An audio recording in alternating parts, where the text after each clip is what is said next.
But today we're going to talk more important things about on how we can work on and to become the best that we can be, because he's not just going to talk about how we can grow and how we can win this race on networking. He is also going to teach us on how we can develop ourselves. It's a self-improvement techniques and self-improvement training. The best person who's going to give us this session is no other than the person who also helped people to become millionaire. He has been on this industry for the longest time, have been on a different part of the world to train people, has been joined by 60,000 people on one group session. He is no other than our very own dream come true master trainer, Mr. Stavros Zenonos. How are you doing, guys? Thank you, Kevin. Thank you for the introduction. How is everyone? I'm so excited. I just returned home from Dubai, and obviously we had an amazing event. I met so many of you there, and all I can say is that I'm impressed. I'm impressed with the leadership of this company. I'm impressed with you guys. I'm impressed with the passion you have. I'm impressed with the organization of the Leaders Retreat. I'm impressed with what's coming. So I'm telling you, my first impression was 5 out of 5, 5-star impression, 10 out of 10. And I know that what's coming is even bigger. So I have to say that the last few days I've worked on a plan on how we can increase your numbers, on what we can do to make sure you have even bigger numbers. I know the last 30 days, the numbers went up. I know the last 30 days, you hit a momentum, but I'm telling you, this is nothing close to what we can achieve. I have worked with companies that they made it to $1 billion in a year. And I can tell you, if we stick to the plan, if we do the right things, we will make it there. Some of you, you will be the top income earners of a giant. You see, when you want to do something big in life, first of all, you should be willing to be misunderstood, because not everybody is ready to build something big. The second thing, though, that you have to do is to stick to the plan. And sometimes the plan is not so easy. Sometimes it's not everything as you expect it to be. So we have to build generals, and you have to be ready to be prepared to attract greatness, to attract more, to do more in order to attract more.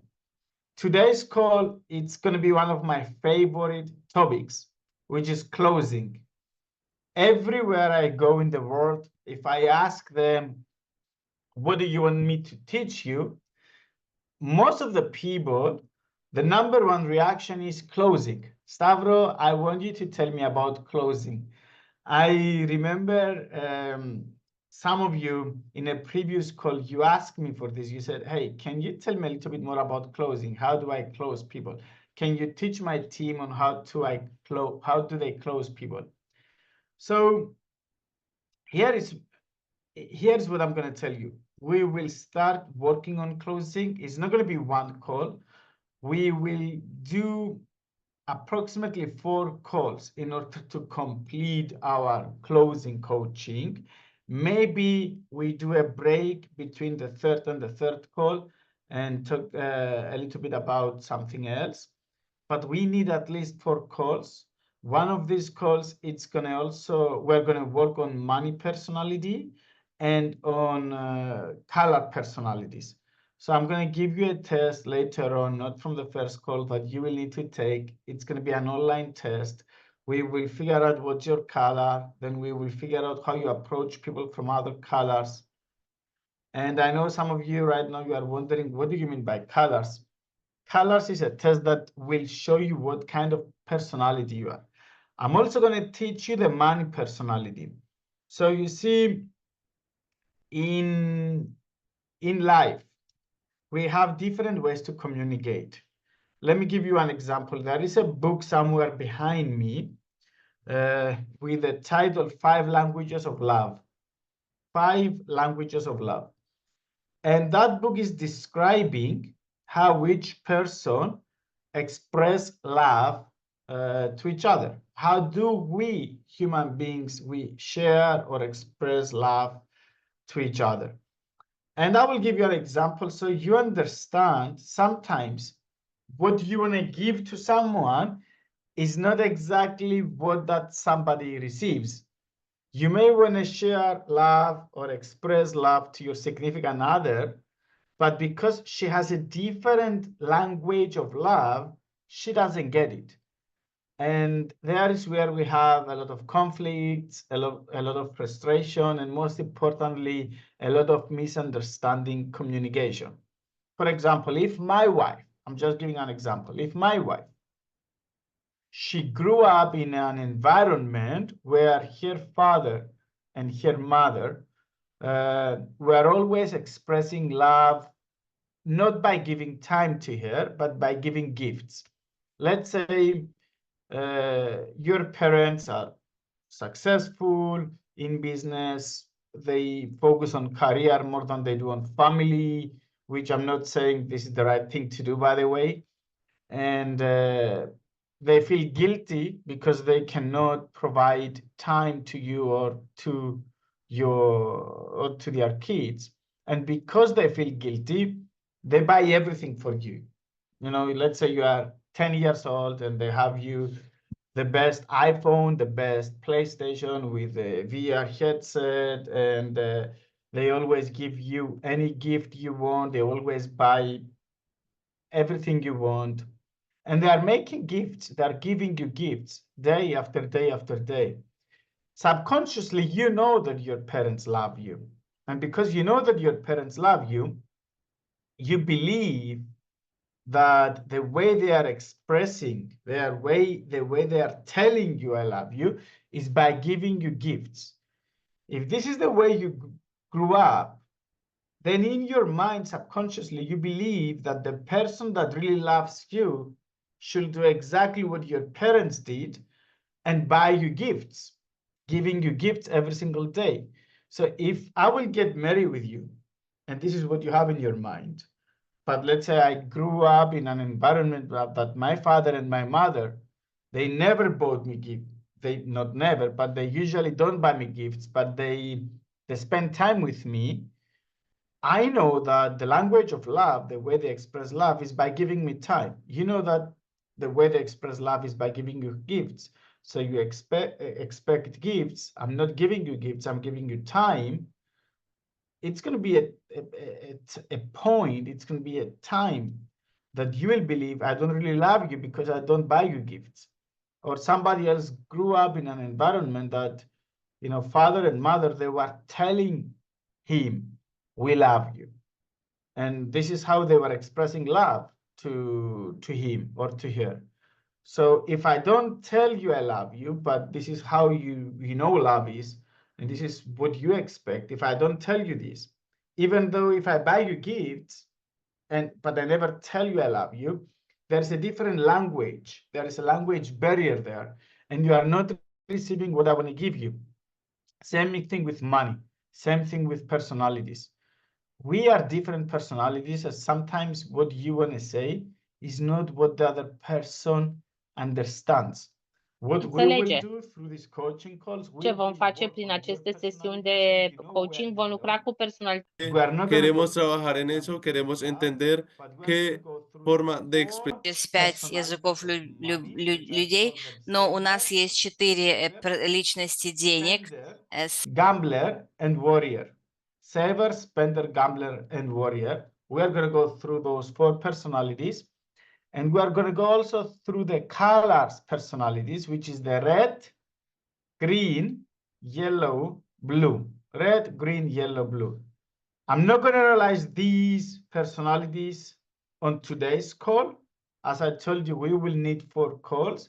I'm going to start with the basics today, but call after call after call, I'm telling you, this is a school that once you finish it, you get a bachelor degree, a master degree, however you want to call it, in sales. Once I finish this coaching sales school that we're going to do together, you will be a totally different person in sales. I promise you about this. So let's start, and I have to ask you a question before we get into closing. How do you think, or when do you think is the best time to start closing the deal? When do you think is the best time to start closing the deal? Let me see. I want to see in the chat box. When do you think? I see one answer immediately after the presentation. I want to see some more answers. When do you think is the best time to start closing the deal? Let me see some more answers. Right after the presentation, right after the presentation. Okay, anybody else? Anybody else before the presentation? You're both right. So let me tell you this. You start closing the deal right after the presentation. You start preparing your prospect for a yes right before the presentation. You close the deal right after the presentation. You prepare your prospect for a yes right before the presentation. Listen up. What you do before the presentation is going to play a big role on how your prospect will react and respond after the presentation. Some rules about presenting, because I saw somebody here says on a one-on-one presentation. I know that you can do a one-on-one presentation, which means is you presenting to your prospect, is you presenting to Frankie, is you presenting to Dana, is you presenting to Manu, to Blanca. I know this. But you can also do a two-on-one presentation, which means is you plus the presenter who presents to your prospect. So it's you who invited your friend with a presenter showing to your prospect what it's all about. Then you also have what we call the big meetings, which is a screen behind you, and you present to 5, 10, 100, 5 people. And then we have what we call the Zoom presentations or the live presentations. So is you on a Zoom doing a presentation, or is you being live face-to-face with your prospect? Many people are asking me, what do I think is the best way to present? Many people are asking me, what do I think is the best way to present? It's like asking a general of an army, what's the best way to attack a country? Which one is the best way to attack a country? Is it by the land? Is it by the sea? Is it by the air? And the answer is you use all your weapons. You attack a country. If you're the general of an army, you want to attack at the same time by the land, by the sea, and by the air. Because then you give no chances, no hope to your opponent. He doesn't know what to expect. So the answer to what's the best way to present, to me, is that the best way to present is to simply present. This is the answer. The best way to present is to present. The answer to the question, where is the best place to present? I say the best place to present is any place you can present. I did presentations, and I'm not over exaggerating. I did presentations in a cafeteria, in a hotel ballroom, in my office, in my car while I was driving, in a club's toilet, in a club's toilet, in a hotel's room, in a restaurant, in a kitchen, in a living room, in my bathroom because I was ready to get in the shower. I did anywhere you can imagine, I did a presentation. Anyway, of course, every single time I was polite and I had common sense, but everywhere you can do a presentation, you have to do a presentation. Don't expect for things to be perfect to start. You should start to get perfect. So some of you guys, you are wondering, but what if I do this presentation right now and I'm driving in the car and it's not the right time? What if I talk to him right now and you can't say the wrong things to the right person. Or the opposite, you can't say the right things to the wrong person. So don't hesitate to present when you feel it's time to present. Communication is more about energy than language. Communication is more about energy than language. So going back to the presentation, what is more important to me is the setup. This is where your preparation starts, the setup. Let me give you a story. Many of you, all of you, I'm from Cyprus. So Cyprus is a small island. It's a little bit more than 500,000 population. Let's say today with a lot of foreigners we have here in the island, we are a little bit more than 1 million, but less, about 500,000 Cypriots, 500,000 locals, Cypriots, a little bit more, let's say. So imagine that the team I created in my first company was more than 500,000 people. So my entire team was bigger than the population of my whole island, for sure bigger than my city, but I would say bigger than the island. And there are many people in Cyprus that they heard about my first company multiple times from multiple people. You have an advantage that I didn't have, which means if you call somebody today and you say, hey, have you ever heard about DCT? How many of them they will say yes? Come on, honestly, if you pick up your phone, you scroll on your contacts and you call someone and say, hey, have you ever heard about DCT? How many of you think they will say, all of your contacts or more than 50% of your contacts, they will say, yes, I heard about it. The answer is the majority of them, they have no idea what's DCT. The majority of your people, they never heard the name DCT.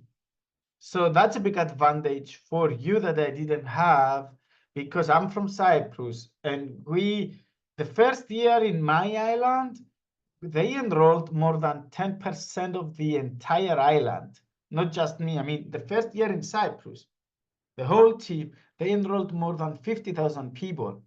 Just the first year, that's 10% of the population of the island. Now, here is what I want you to understand. Not everybody you talk to is going to sign up, right? So if you are about to enroll 50,000 people, how many people do you think they heard about it? Maybe you showed it to 200,000 people to sign up 50,000, but also these 200,000 people, do you think they talk to their father, mother, best friend, cousin, auntie, whoever? Yes, they did. So I'm telling you, everyone I was calling to invite them to a presentation, they knew about the company before. So that made me that forced me to master my closing skills. Imagine you are in a situation right now that every time you pick up the phone to call someone and invite him to a presentation, they will tell, oh, is it about DCT? I think I know about that company. So imagine if you will have to face this, you should develop a different kind of skill to be able to overcome that objection by the phone. Hey, I want to show you something. I want to tell you. And they immediately say, is it about DCT? you should be able to overcome that objection, bring them to the conversation, change their mind, and sign them up. This is what I had to deal with back then. So I will tell you this. My strategy was to prepare them for a yes before the presentation. I know many of you right now, you are wondering how. The big question is, but Stavro, how is this possible? What did you do? So first thing I did was my attitude. The most important thing was my attitude. I was telling them, and I can tell you story after story after story. I was telling them, listen, I don't know what you heard. I don't know what you saw, but I can make a bet with you right now for as much as you want. If you will watch the presentation from me, you will say yes immediately. And people who are looking to me like I'm an alien, many people, they reacted by saying, but Stavro, I just told you I know about this and I'm not interested. Why do you say I would say yes? And my reaction was always the same. I said, because you are a smart person, and I'm pretty sure once you realize it's a win-win, you have no reason to say no, don't you? So we will go through all these techniques right now, but you have to understand the most important thing was my attitude. People were telling me I'm not interested. I don't want to check it out. I don't want to watch it. And I was always telling them, trust me, once you check it out, you will say yes. You will beg me to sign up. So attitude is number one. The strategy though, let me mute everybody. Okay. So the strategy is to prepare them for a yes. Now, how do I do this? We have what we call the setup. What's the setup? What do you do before the presentation? So let's say you invite a prospect, either online, offline, Zoom, live, one-on-one, two-on-one. What do you do? And the first thing you do is to tell them, before you start the presentation, you tell them why you do this. So you want to tell them why you do this. What's the reason you do this? Right, take some notes and then I will analyze each one. So why you do this, why you are into this. When I say why, you should not go through your whole why and the impact you will leave and the legacy you will leave at this world. Just say why you said yes. Then the second thing you do, why you invited them. And the third thing you do, what you expect from them. The fourth thing, you take pressure away. Let me do it very quick.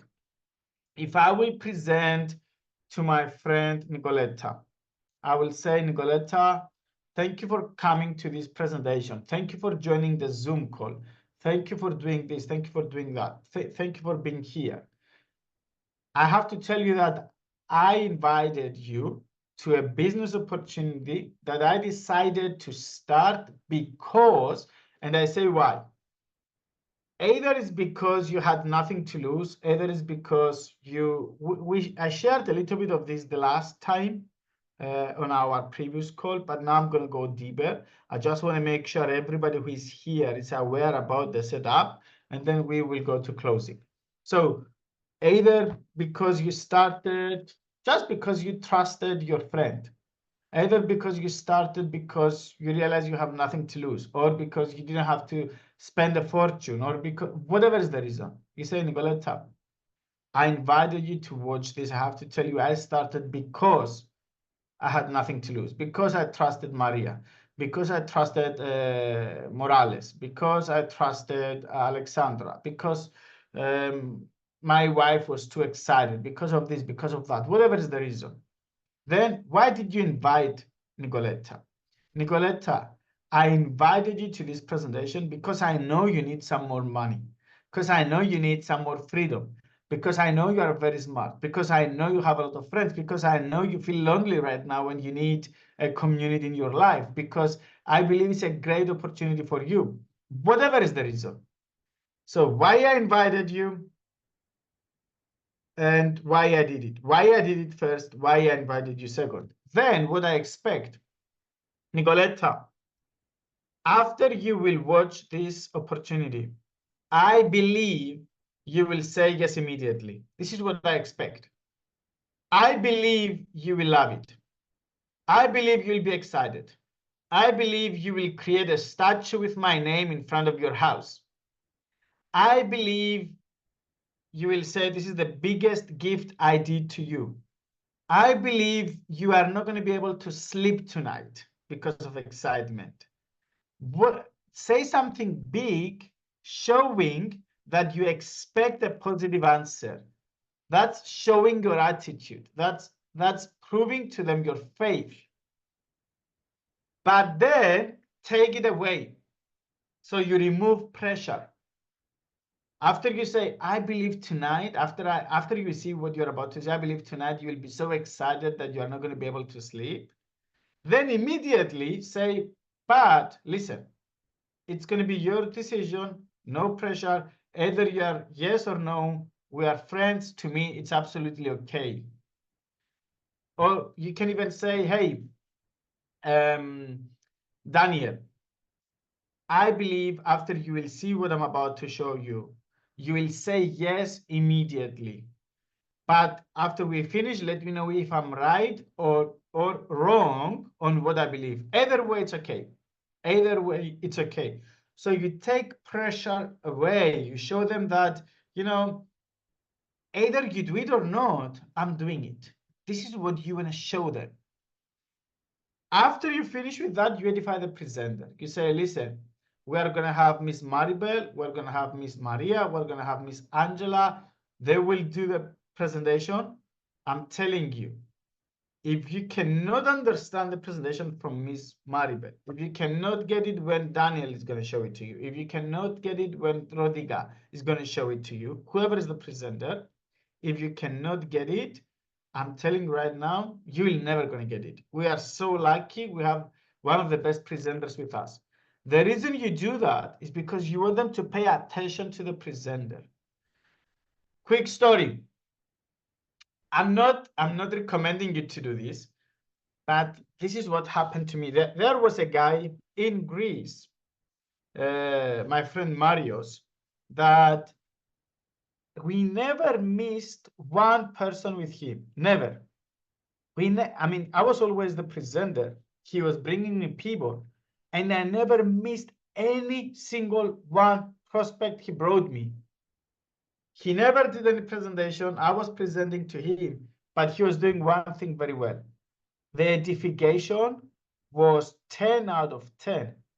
People were coming to me, and I could feel that they were so disciplined, and in their eyes, I could see it was like Donald Trump was talking to them, like Elon Musk was telling them an opportunity. I remember once I was waiting for him at the in a hotel in Athens, and they were about 10 minutes delay, and he usually never delays. So he was always on time. He was never late. So he came with a prospect and they were 10 minutes late. And I'm like, Marios, what happened? Why are you 10 minutes late? And he goes, Stavros, my friend Michael, he came here to meet you with shorts.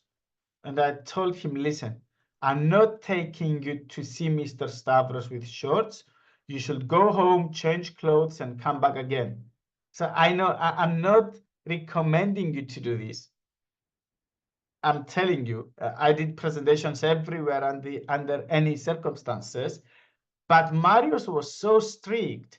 And just the fact that he put him to drive back home 20 minutes, change clothes, 10 minutes, whatever, change clothes and come back, that fact he put in his mind that the person I'm about to introduce you is VIP, is a very important person. So you should listen to him. Some of you introduce the presenter and you say, hey, this is Billy, this is Stevie. It's like you have Bill Gates or Steve Jobs and you say Billy and Stevie. it doesn't make any difference, right? So who is Stevie? What is he going to talk to me? Why do I have to listen from Stevie? Do you think that's not part of closing? Trust me, every single small detail plays a big role in your closing numbers, in your closing ratio. So after you finish with edifying the presenter, you move on what we call minor agreements. Do you know what's minor agreements? Do you know what's minor agreements? Some of you maybe yes, some of you heard about this before. I guess some of you know, you have no idea. So minor agreements is during the presentation, you want to get the person who is watching to agree with you on something at least 3 to 4 times. For example, while the presenter shows your product, which is an investment, you say, so you did realize that you have nothing to lose, don't you? You did realize that this is an inexpensive way to start a business, don't you? And you are waiting for an answer. You did realize that I'm going to be next to you helping you, don't you? So when the presenter says something that you think it's a no-brainer, when the presenter says something that you understand the other person has no choice rather than agree, you say, you did realize that this is great, don't you? And you move your head and you're waiting for him to say yes. So you want to get 4 or 5 minor agreements. You don't want to get 25 minor agreements in a presentation because it's too much. Sometimes less is more in business, but you want to get at least 4 to 5 different minor agreements. For example, you are showing the ranks, and you say you did realize that this is a way to earn part-time income while you are also building your own business or you are working on your own job, don't you? And you are waiting for the answer. You always jump on when is the right time to just get the confirmation from him that he agrees. You don't try to get a minor agreement. You don't try to get a minor agreement when it's something that people may say yes or no. For example, you show to someone how to make 25,000 euros monthly. You never say, you do realize that it's easy to get 25,000 euros monthly, right? Because people may say no. You don't say, you do realize that everybody wins here because people may say no. You just get a minor agreement when it's something simple that it's no brainer. You do this 4 or 5 times during the presentation. And then the real closing starts. When the presentation is done, it's over, the real closing starts. Before I get to the basic rules of closing, I want to share a few more things. First of all, I want to tell you a question I have. People are asking me, where do I learn closing from? I will give you some sources, and then I will tell you how I can give you access to these sources as well if you want to be a master closer. That's going to be the competition of the day. So I did study Grant Cardone a lot. I did study Jordan Belfort, if you know them. The Wolf of Wall Street, Sell Me This Pen. Jordan Belfort, he has the direct approach, which is not really my style. Grant Cardone, he has a medium approach, which again is not really my style. But I did study both of them a lot. I did study my mentor, Mark Caseda, a lot. I did study Hopkins a lot, and I have a hard disk full of audios about sales from Hopkins, an amazing old school coach and trainer about sales. But my number one source is this book. This is in Greek, this is in English. How to Win Friends and Influence People. How to Win Friends and Influence People.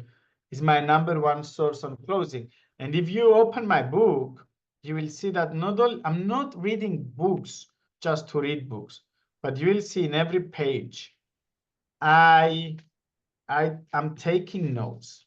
In every page, I'm underlining things, I'm taking notes. And then after I finish a book, I put the most important notes I took from each chapter. The most important notes I put from each chapter, I write them down. And after I write them down, I practice what I learned. I don't know how many times I read that book. The first time was in Greek, then I started reading it in English, but I really don't know how many times I went through that book. I have no idea, no idea. And how many times I practiced consciously that book until I came into a position that I could practice it unconsciously. So how to influence and influence people is my #1 source of learning closing. Those of you that you will see me how I close right now, when you read the book or you will read the book, you will understand how much of an influence this book had on me, on everything I do.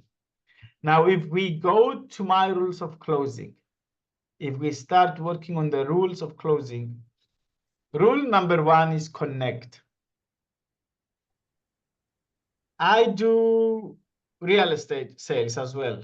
I'm not a real estate agent, but I'm working in real estate because I'm a developer. I'm developing my own apartments and houses here in Cyprus.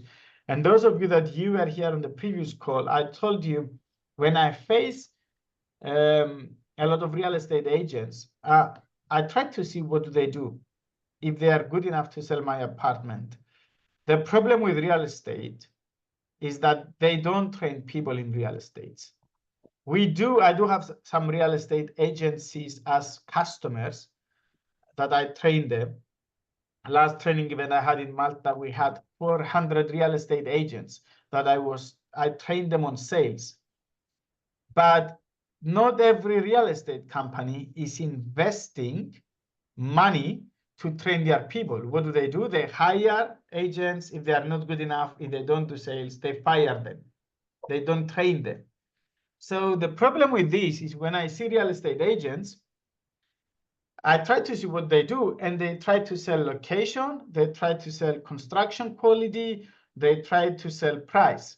But all of them, they do the same thing: location, construction, quality, price. What they don't do, though, is to connect. They don't connect. The first time I will have a prospect, and this is also a big benefit for network marketing instead of real estate. In network marketing, we train people. No one can fire you. No one can tell you are not good in sales.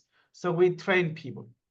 And the first thing I do is connecting, train people how to connect with their prospect. Let me ask you this question. How many of you, we just started touching closing, okay? We finished with preparation before presentation, and now we will start touching closing. So here is a very important question. How many of you, honestly, you feel you are weak on closing?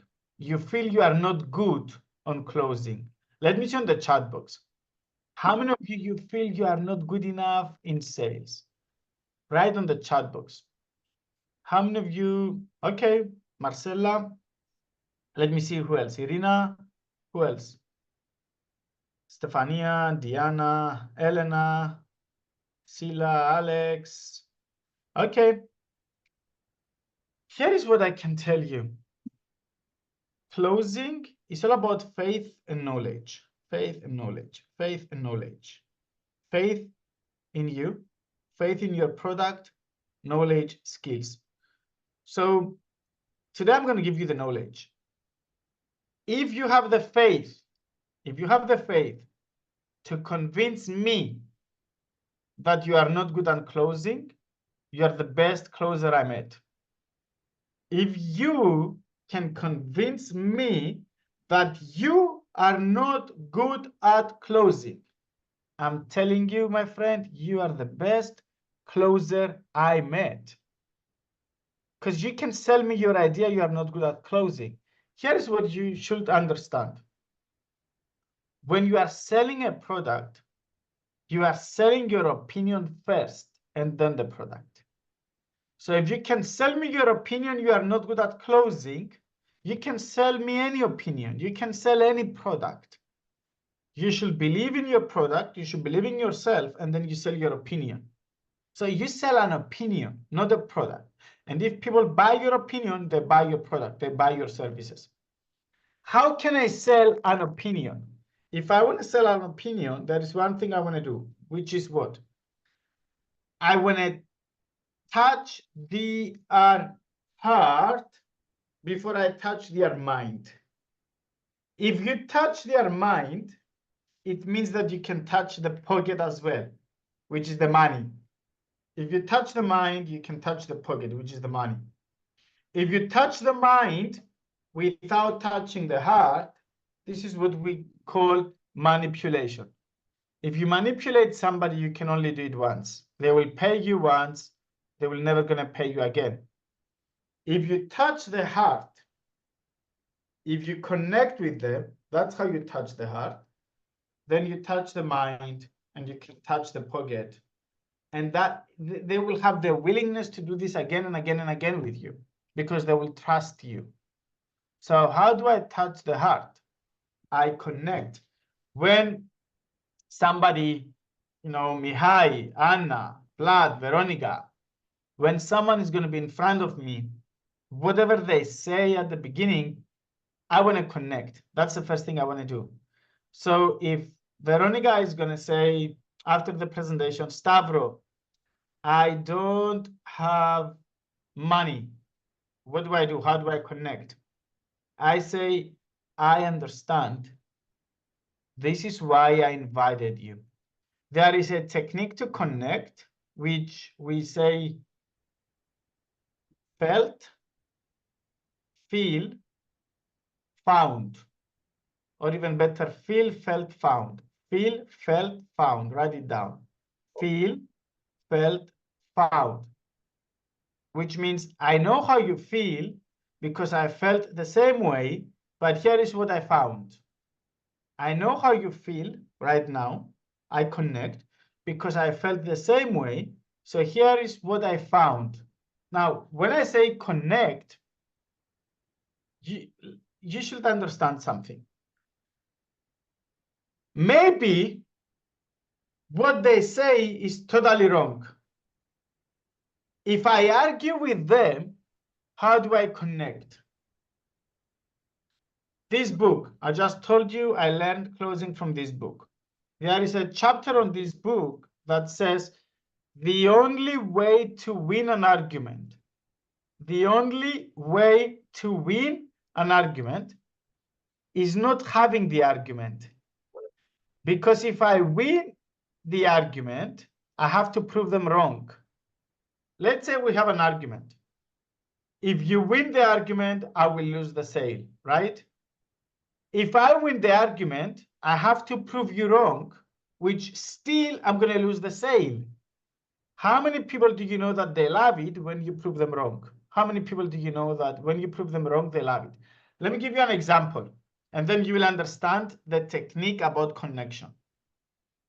I'm doing a presentation, and here I have my friend Lucian. Lucian tells me, Stavro, I don't have time to build a network marketing company. Let's say this is what Lucian tells me. Stavro, I don't have time to build a network marketing company.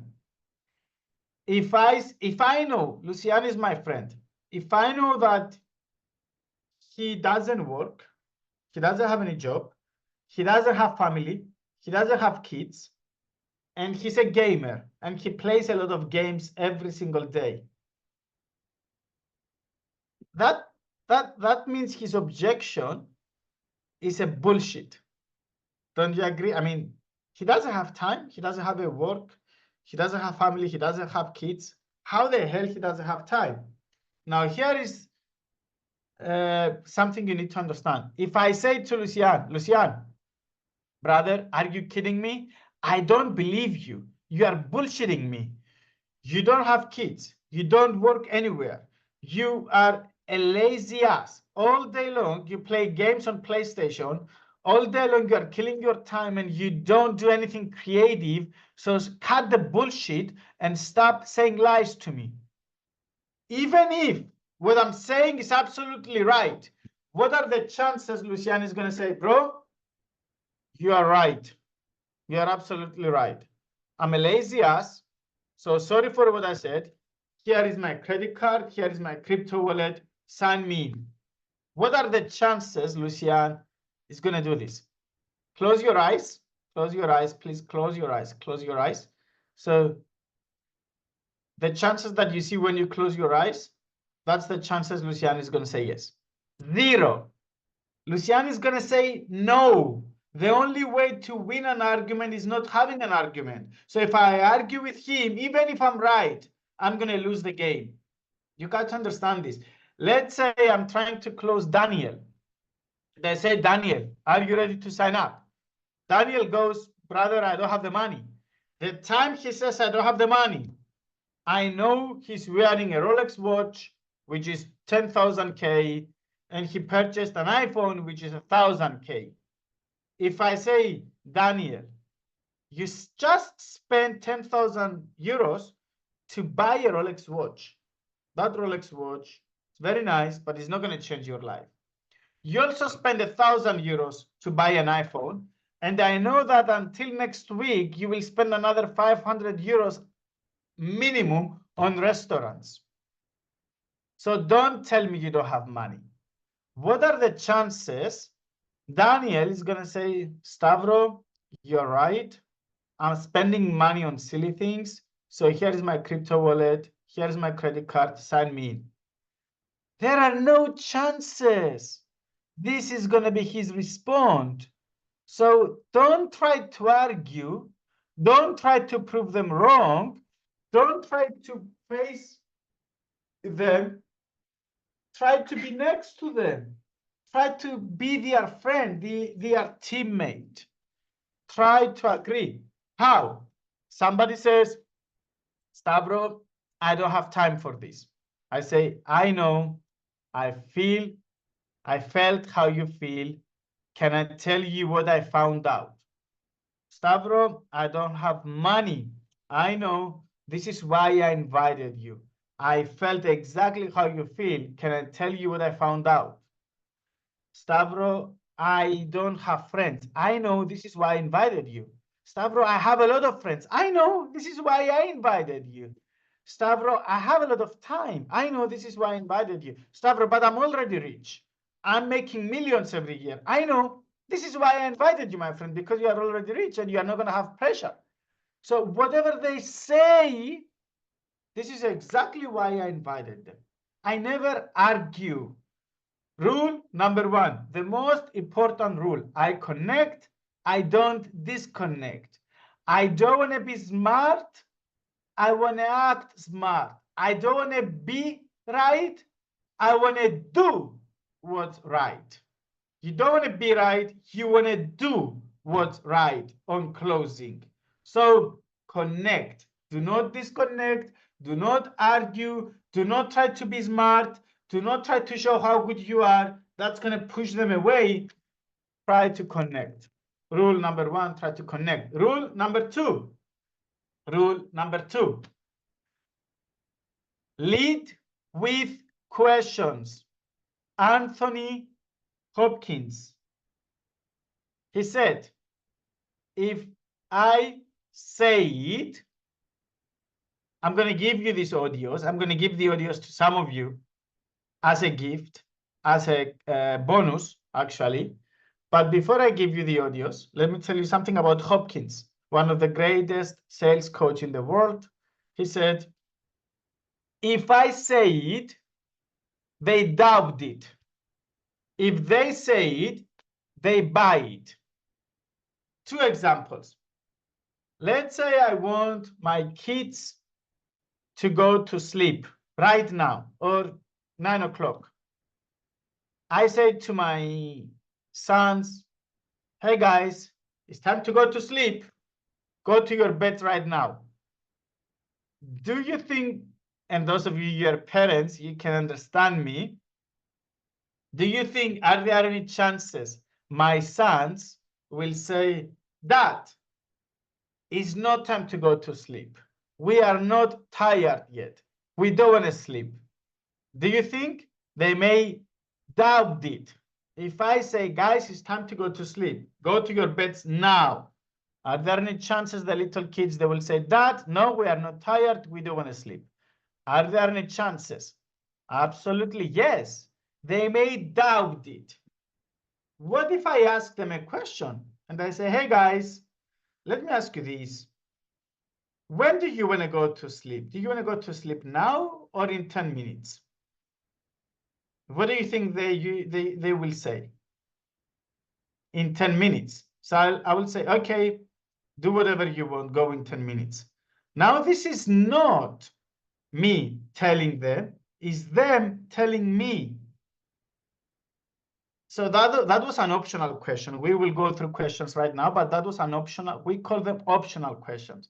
I'm giving two options to them. Do you want to go sleep now or in 10 minutes? Listen, of course, if I do this again and again and again to my kids, they will get it. And optional questions and that specific optional question is not going to work on them after 2 months of doing it every day.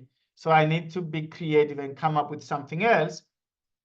But I just want you to understand the example. If I say it, they doubt it. If they say it, they buy it.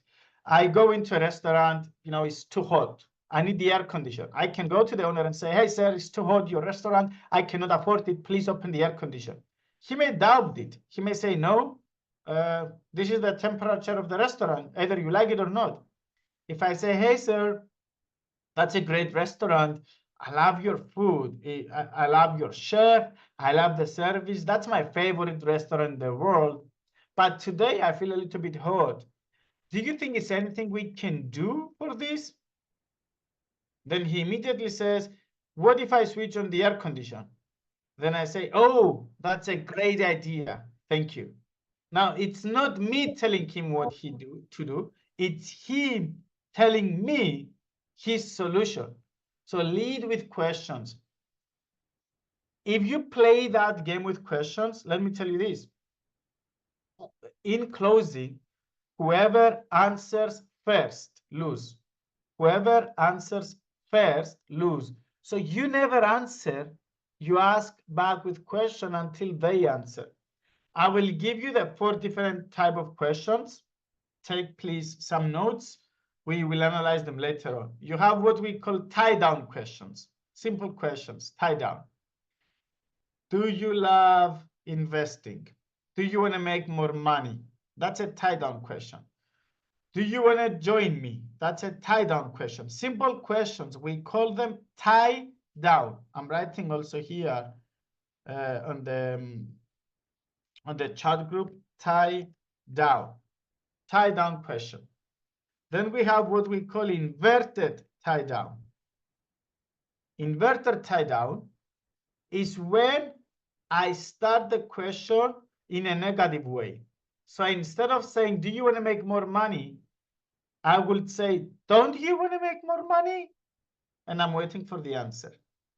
Instead of saying, do you want to follow me? I will say, don't you want to follow me?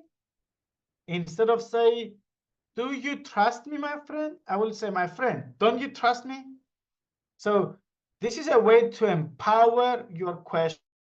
They call it inverted tie-down. That's from Hopkins again. Then the third way to ask a question is tie-down, take-on. This is one of my favorite ways. Not my favorite, fourth is my favorite, but this is something that I use a lot. Instead of saying, do you want to make more money? I say what I want, what I expect, and I finish with question. For example, I will say, I want to make more money. Do you? And I'm waiting for the answer. Instead of saying, I want you to follow me, I will say, if I was you, I would follow me. What about you? And I'm waiting for the answer. Instead of saying, I want to do this, I will say, if I was you, Honestly, I will jump immediately. I will say yes immediately. What are you looking to do? So this is tie down, take on. Instead of saying, I would invest, I say, if I was you, I would invest. What about you? Or I'm thinking to invest. Do you? Or I'm thinking to do this all the way to the top. Do you? So that's a tie down, take on. And the fourth one is optional questions. Optional questions, my favorite. I'm always looking for an opportunity to attack with optional questions. Optional questions is when I'm giving them two options, and both options, it's a big win for me. So do you want to start with 1,000 euros or 5,000 euros? So do you want to make the investment, or you both want to make the investment and build the network? So that's a question that I'm expecting one answer, but both answers is a win for me. Optional question. You cannot do an optional question in every situation, but the more we practice closing, and after those 4 calls, you will be able to understand when you do an optional question. Now, let me go to the third rule, and then we will go back to questions. Questions is my favorite game. But let me go to the third rule, which is actually the number one reason why people don't join you. What do you think is the number one reason why people will never join your team? You never ask them to join. You never ask them to join. This is third rule. You do everything right. Take a note on this. This is so important. Yeah, never asked. You do everything right. You say, you connect. You do the tie-down questions. You do the optional questions. You lead with questions. They say yes after yes after yes. And then instead of you say, so, are you ready to get started? Instead of you saying that, you say, okay, go home, think about it.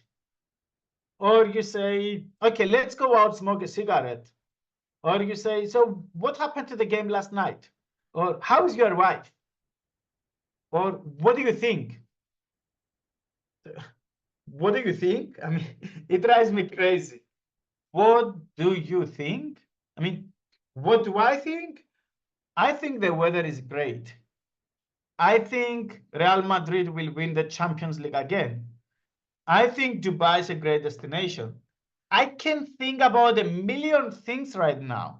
Why do you care about what do I think? I mean, guide me to sign up. What do I think? What kind of question is this? What do I think? So I think I'm hungry. Oh, I think I need to. I think I need to have a beer. So that question is the stupidest question to ask after a presentation. Are you ready to get started? Optional question. Do you want to get started with the investment, or you want to be a partner as well?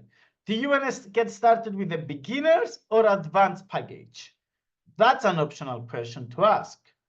Are you ready to play the game all in from day one, or you want me to explain you more? So optional questions that will get them in. Listen, I will go back to minor agreements. I connect, and here is how I close the deal. When the presentation is over, here is what I do.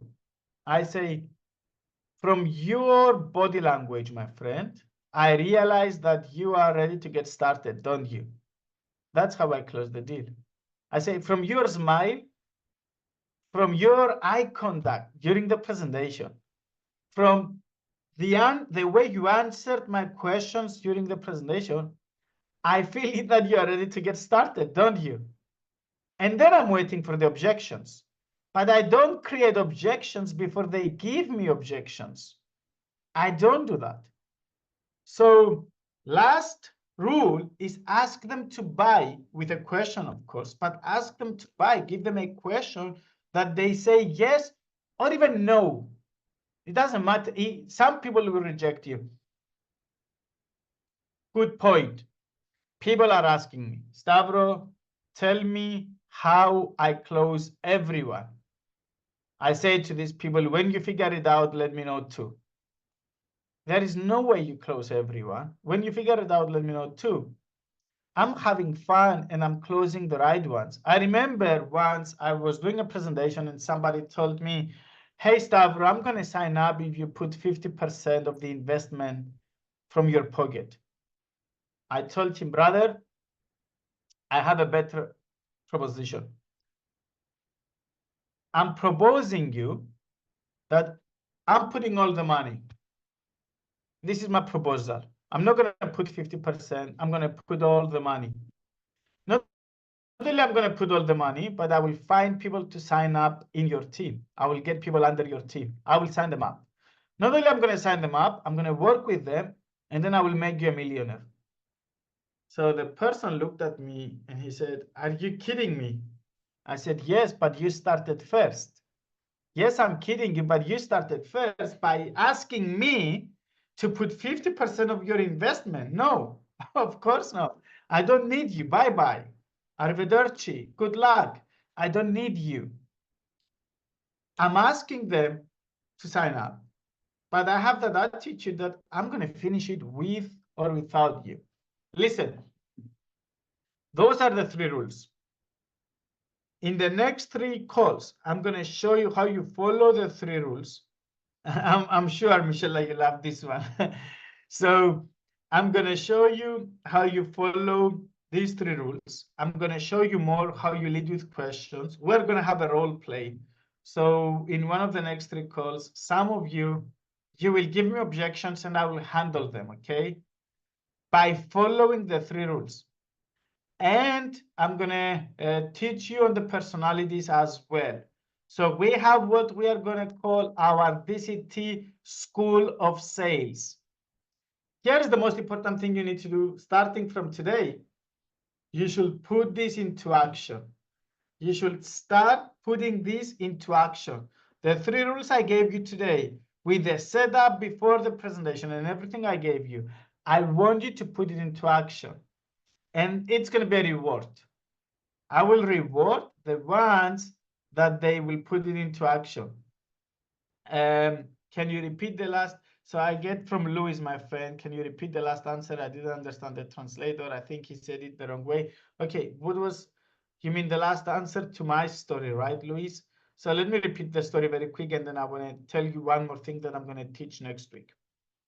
So attitude is number 1. There is not a way that you close everyone. Not a way that you close everyone. But if you do the right things, your closing ratio will go up to the roof. Up to the roof. I had some people that they tried to show attitude on me. I'm always gentle. I'm always connecting. But if somebody wants to play the role of a badass, I'm going to put him into his place. I will give you 2 stories now. The first story that I already shared is when I had somebody who said, Stavro, I'm going to sign up if you put 50% of the investment, the initial investment. If you put 50%, I will sign up. I told him, my friend, I have a better idea. I don't need to put 50%. I will put all the money. I will sign up people under you. I will work with these people and I will make you millionaire and you don't have to do anything. So the guy was looking at me and he goes, are you kidding me? And I said, yes, of course I'm kidding you, but you started first. I'm not putting any dollar for you. You got to do it yourself. So that's attitude. I remember another time I was doing a presentation in Germany, in Stuttgart. I don't know if we have anyone from Stuttgart here. And somebody at the back of the room, he said, Stavro, my friend is really negative. And I'm like, okay. He says, my friend is negative. He doesn't believe anything. What do I do? And I went closer to him and I said, so is your friend negative? He goes, yes, he's negative. I looked at his friend and he was like, you know, the most negative look he could have. And I said, my friend, do you think, I'm asking his friend now, not the negative one, but the member, I'm asking him, do you think this opportunity is positive? And his friend goes, yeah, it's positive. And is your friend really negative? And his friend is still like, and then I'm asking him, why do you want a negative person in a positive opportunity? It's not going to work. Negative people should be with negative things. So don't expect negative people to follow positive opportunities. It will never work. Let the negative in their negativity. That's cool. That's okay. You don't want to close everyone. You want to close the right ones. Next week, my friends, we are going to teach you closing speeches. Some of you, you want to know exactly what you share after the presentation. So I'm going to teach you closing speeches, word by word, some of my favorite closing speeches. All of my closing speeches are optional. Let me give you two examples. One example I do is life better vs life worst. Someone is watching the presentation is over, he goes, I want to think about it. I say, perfect. I thought about it too. So that's amazing. It's amazing that you want to think about it because it means you are really interested to it. He goes, yes, yes. So some of you, when someone is going to say, I want to think about it, you start arguing. Why do you want to think about it? You have nothing to lose. You should say yes. The only way to win an argument is not having the argument.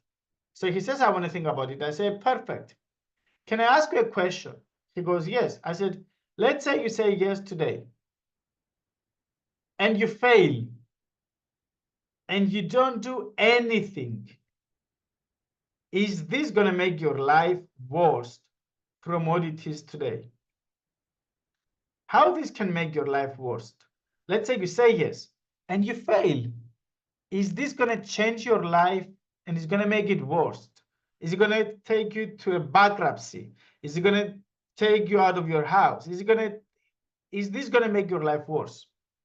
He goes, no, I'm going to waste some money and some time. I said, yes. If you say yes today and it's going to work, is this going to make your life better? If you make more money, extra income, meeting new friends, is it going to make your life better? He goes, yes. I said, okay, so you have to take a decision. And based on your decision, your life is not going to be worse, but it could be better. What do you think is the right decision to take today? So that's a closing speech. I can do another closing speech. I will say somebody is thinking about it or he doesn't give me an answer. And then I step up. And when you do a closing speech, here is what you have to do. This is an important move. If this is the presentation, let me open it. If this is the presentation, right? Here's the presentation.